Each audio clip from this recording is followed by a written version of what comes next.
Anyway, sa usaping divorce bill pa rin, pati mga artista din na napigilan pang makisawsaw.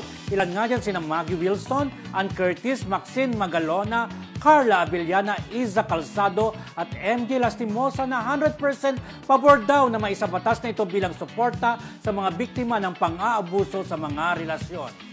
Ayon din kay Atom Aurelio, kapag naisabatas na ito, ang masayang pagsasama ay mananatiling masaya, pero ang nakakalasong relasyon ay mananatiling lason. Ayan. Tama naman, diba? Tama naman si Atom. Correct. Kung lason yung pagsasama nyo, ba't magsasama pa? Correct. Lason. Toxic na rin. So, mamaya ulit sa debate. Oo. Pero alam mo, naintindihan ko rin si Ann. Si Ann, siyempre, masaya ang love life na ngayon.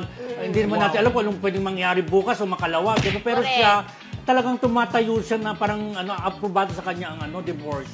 Kasi parang kawawa kasi sa relationship lagi babae.